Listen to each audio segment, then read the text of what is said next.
এক মাসের ব্যবধানে আবারও ডুবেছে নগরী চট্টগ্রামের বিভিন্ন এলাকা। টানা ভারী বৃষ্টিতে বিভিন্ন এলাকা গোড়ালি থেকে হাঁটু পরিমাণ পানিতে তলিয়ে গেছে। কোথাও কোথাও কোমর সমান পানিও হয়েছে। বৃষ্টিতে এমন অবস্থায় 17 আগস্ট সকালে বিপাকে পড়েছেন কর্মস্থলী মানুষ। 16 আগস্ট দিনের বেলা থেকে চট্টগ্রামে বৃষ্টি শুরু হয়, তবে তা ছিল হালকা থেকে মাঝারি। কিন্তু রাত থেকে শুরু হয় ভারী বর্ষণ। 17 আগস্ট সকাল থেকে ভারী বর্ষণ চলছে। আবহাওয়া অধিদপ্তরের চট্টগ্রাম অফিস জানিয়েছে, বঙ্গোপসাগরে সৃষ্ট লঘুচাপ ও মৌসুমী বায়ু সক্রিয় থাকায় ভারী থেকে অতি ভারী বর্ষণ শুরু হয়েছে।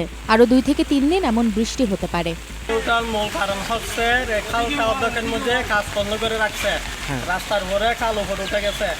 দ্বিতীয় হচ্ছে ইউয়ালের জন্য ভারী যেতে পারে নাই। আচ্ছা, এই জন্য আমার এই অবস্থা। এখানে ওই নালা টালা এই জন্য জাম হয়ে যায়। আচ্ছা, এই কারণে পানি বেশি উঠে যায়। জলাবদ্ধতা নিরসনে চট্টগ্রাম সিটি কর্পোরেশন, চট্টগ্রাম উন্নয়ন কর্তৃপক্ষ ও পানি উন্নয়ন বোর্ড মিলে 14,257 কোটি টাকা ব্যয়ে 4টি প্রকল্প বাস্তবায়ন করেছে। এসব প্রকল্পের বেশিরভাগ কাজ এরই মধ্যে শেষ হয়েছে।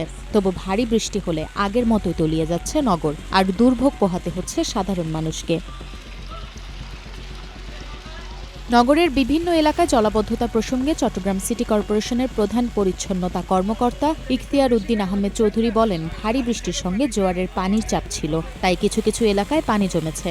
পানি নিষ্কাশনের জন্য সিটি কর্পোরেশনের কর্মীরা কাজ করছেন। বৃষ্টি থামলে পানি দ্রুত নেমে যাবে বলে আশা করেন তিনি।